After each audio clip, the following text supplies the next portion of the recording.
Hello, I'm Dave, and I have decided to start a video blog of some of the work I do around the place, and just because I enjoy watching other people do the same thing. So I don't know if anybody wants to watch it. That's not the point. The point is I enjoy doing some things and working on stuff, and so I'm thought I would just post some of it.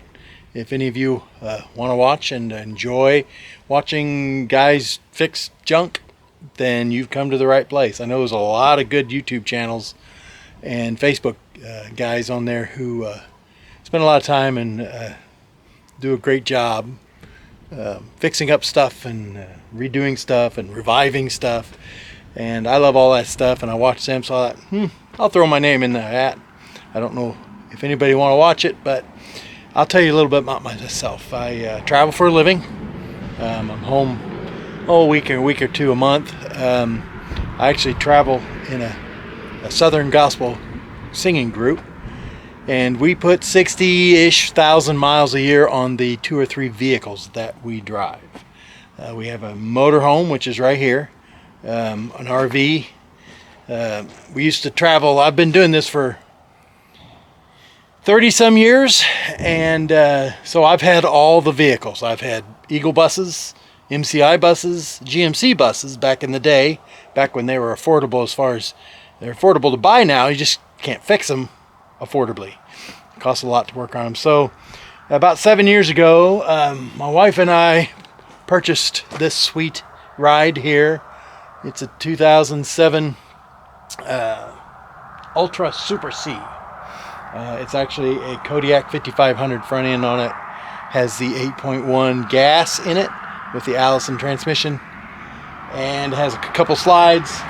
This thing here, we've had it for 7 years, and it has 220,000 miles on it. Now, that's not really a lot of miles for the truck, but it's a lot of miles for a motorhome. Matter of fact, most of the issues I've had with this motorhome have been with the chassis, not this part, but the motorhome part. It has literally shook itself apart 4 or 5 times. I have had major, take a week, jack things up, weld things, put things back together times.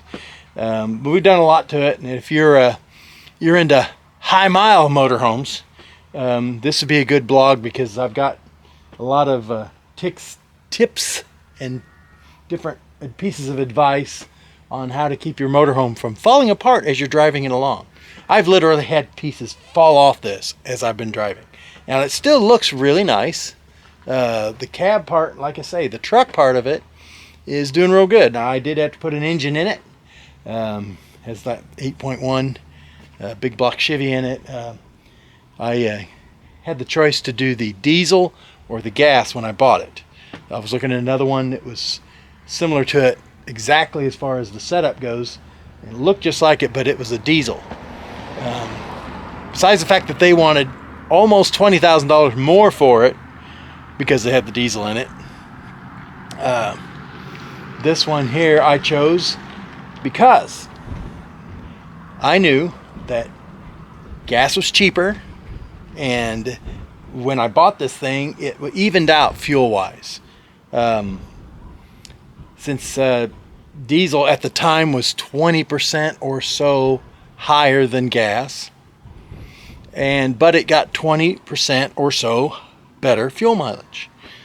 And of course, diesels, especially the Duramax that you get in here, are known for their longevity, being to be able to put several 100,000 miles on them, 500,000-600,000 miles on them. But when I got it out and penciled it out, and this is before the big discrepancy in fuel prices. Nowadays, I'm glad I have the gas, because gas right now is $3.35 a gallon, and it's $5.13 a gallon for diesel. That's not 20% anymore, so it's cheaper right now to drive a gas-powered motorhome than a diesel one. And like when I bought this thing, I knew that this engine would not get the miles that the diesel. But then I got to looking again. A Duramax diesel under stress, like in a motorhome, you're talking 2 to 3, maybe if you're lucky, between 300 and 400,000 miles. You're gonna have to put a set of injectors in. $5,500, and that's a good price if you can have it done for that. Now you can buy the injectors for maybe $38. So I mean, you're going to be spending some money on it. This one here, the motor did go bad. What exactly it did is the 8.1. It had 200,000 miles on it, and for some unknown reason, it broke on the heads. It broke the valve seal towers on the heads off, on 2 of them. Cracked one and broke one completely off, and it was just draining, sucking oil down in those cylinders and just burning all kinds of oil and filing out those 2 cylinders. But I drove it like that for a few months. I mean, it didn't ever stuck me. It just was when you're having put oil in it all the time, it's very frustrating. And so anyway, so I thought about replacing the heads on it, and I figured, well, if it did on one side, I might do it on the other. So I was going to buy 2 heads. I actually bought the heads. Got them here, and when we tore into the motor, me and a friend of mine, we found out that the cam was all eaten up in there. And so when I got to replacing the heads and the cam and everything that goes with it, I was going to be able to get a low mileage, straight out of a salvaged, burnt motorhome that didn't get to the motor, for about the same price. So I'd get another whole engine. They didn't want the core on the old one either. I got the whole engine, everything attached to it, air conditioning, everything that came with the motor. When they pulled it out, I got. And so I put that in there, and it has been fantastic. It's been in there for about 20,000 miles now, and I did not realize how weak mine was getting until I put a good one in there, and it's running great. So anyway, so that's what I do. I spend a lot of time every year. We put about 30,000 miles a year on our motorhome, on all high miles. We go to Florida every winter. We go to Oklahoma 2 or 3 times a year. We go to gospel sings all over. And so and the old thing, especially with buses, was when you're not driving them, you're under them. And it's not quite as bad with this drivetrain wise, but you're always working on it. So we'll get into that too. And then this is our other full-time traveling vehicle. This is our Chevy van. It is an 07, same as the no, this one's a 4. This one's a 4. It has 447, well, let me get that right, 474, not get those numbers mixed up, 1,000 miles on it. It is the high top extended van, and excuse me, and the reason we have kept this van going, as you can see here, it has the reason we kept this van going is because when the motor went out of this at 380,000 miles, we started looking around for another van with a high top extended van that had the really nice interior in it. And even though this thing's been used and used, it still has a very nice interior. Has the 6 captain's chairs, the bed in the back that if I took the equipment thing out would lay down to be a bed. It's just a bench seat. It has the nice lights in it, and the top, and it has an old TV in it. One of these days we may put a flat screen in there. This is a very comfortable, well suited for my family. I have my wife and my 4 kids travel with us full time now, and so that's why we have kept this van. And I spent 3 years ago, I spent, it wasn't too bad, about $3,000 to put an engine and transmission in it. And it's been going great. It's needing paint real bad.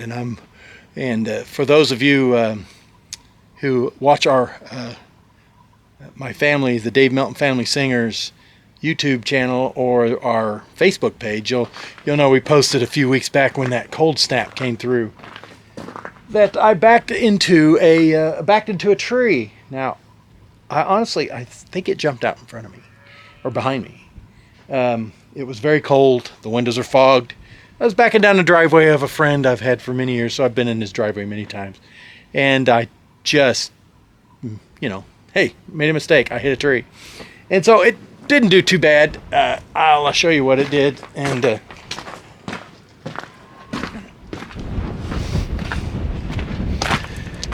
alrighty, we're going around.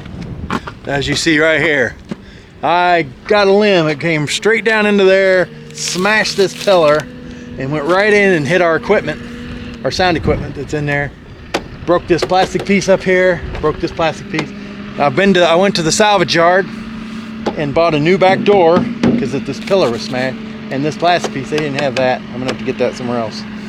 And I've been spending the last few days getting that ready and painting it. Of course, I live out in the country. I always have tractors go by. But in about a month, when we go to Florida for the winter in the motorhome, and we have a van, a minivan, a Honda, that we pull behind here. I didn't know if you knew, but between 03 and 10, is that right? 2010. You can flat tow a Honda minivan. And so that's what we do behind this. And it works well that way. And so when we go down, we have our minivan. We put some equipment in there and some in there. But when we leave for Florida, I'm taking this up to Indianapolis to a paint shop, and they are going to strip it completely down and repaint it completely white. I have running boards for it too, and they're going to put. I'm going to put the running boards back on, and they're going to paint everything white that needs paint. And then I'm going to have someone do some pinstriping on it for me, so it'll look good. I've got the older style wheels on it. It came with those newer style one. That I just like the older style. I mean, with the actual chrome rings on them, and I'm going to paint those black, and so it'll be black and white.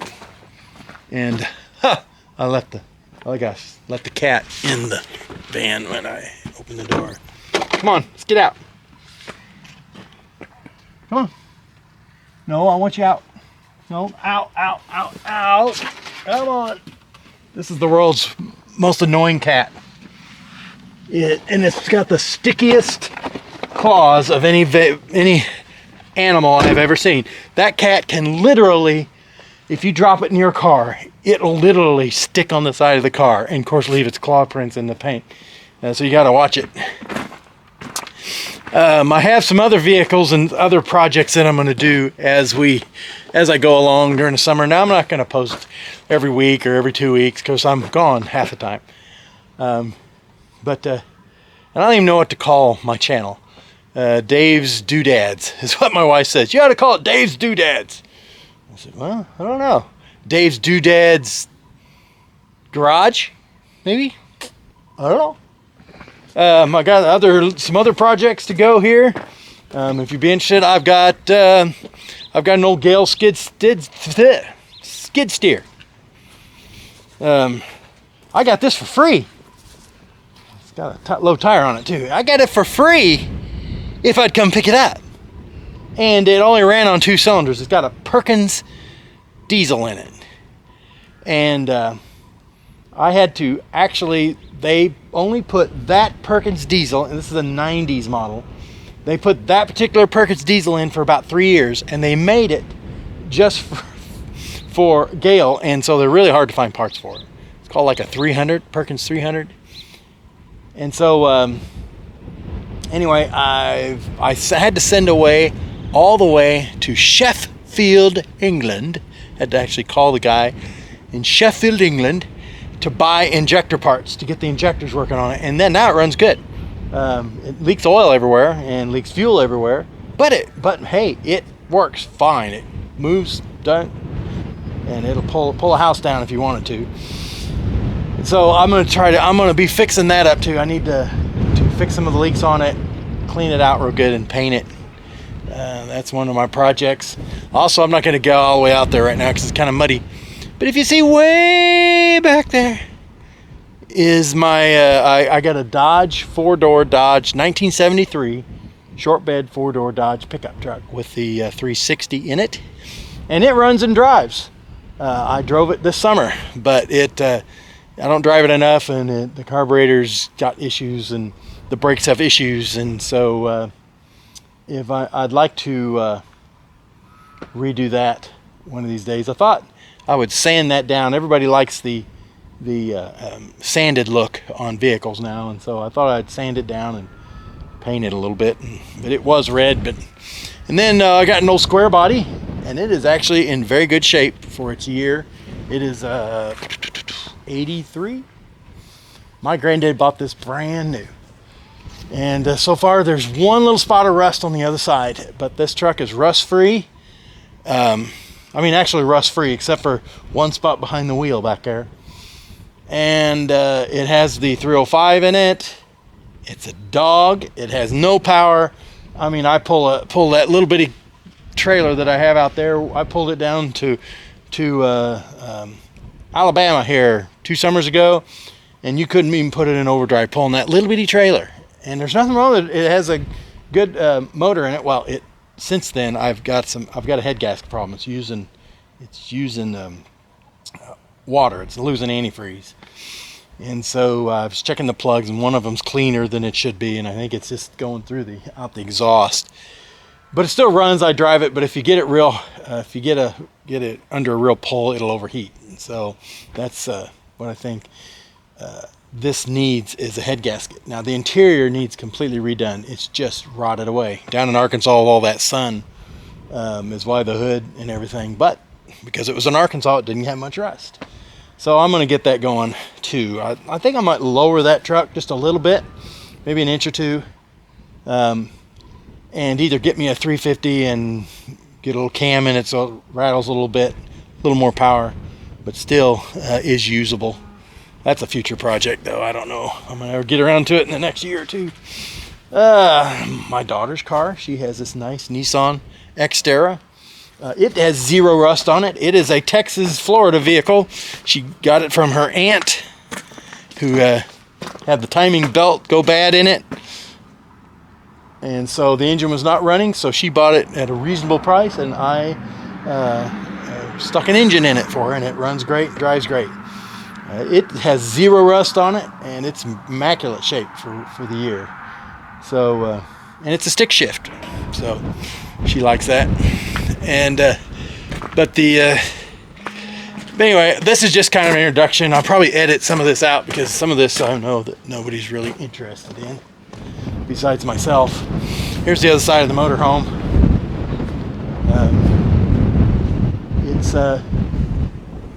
It gets the job done. That's what I have to say. It does. It gets the job done. I have it right now. It was raining and freezing. So when it gets like that, I always pump the front end up so the water runs off the back of it instead of running down the front of it. I did put a new roof on it 2 years ago. Completely stripped the old roof, put a new roof on it. I had to completely redo the whole front inside because of the water damage, and I redid all that. The actual cab and the body had broken apart, and this body had slipped down about 2 inches. You can see this body line here. It was 2 inches lower, so I had to fix all that, jack all that back up, redo all that. I had to. When I got it, it had some rust underneath because it came out of Pennsylvania. I had to weld all new metal in underneath there. Take the floor completely out. When you went inside, you could walk back and forth on the frame, and I completely put all new metal in the back. I've redone the slide outs 2 or 3 times, and this one here needs redone again. But we use it. We live in it half the time. It has a lot of miles on it, and it's the bouncing miles that do most of the damage. It's on a truck chassis. Rides like a truck. It's just the way it is. So I'm going to go into my little shop now. I've just got a 2.5 car garage, and it's a low, so I can't even get my van in there. But hey, we live out in the country, got an old farmhouse, and that's what you do when you get in the country. Now, my shop has more stuff than I got room. And so it's a shop. Some people call it a garage. It's a shop. I like motorcycles. I've got an old BMW that I've been working on. Generator out of the motorhome that runs but doesn't put out any power. Spent $200 or $300 on it. Couldn't get it fixed. I took it out and put a Harbor Freight unit in there. And now this is a Harbor Freight generator. I give it kudos. I had to go through a couple of them to get a good one. They put them out so fast. But once I got a good one, I got 1,000 hours on it though, and I haven't had any issues that I did not cause myself.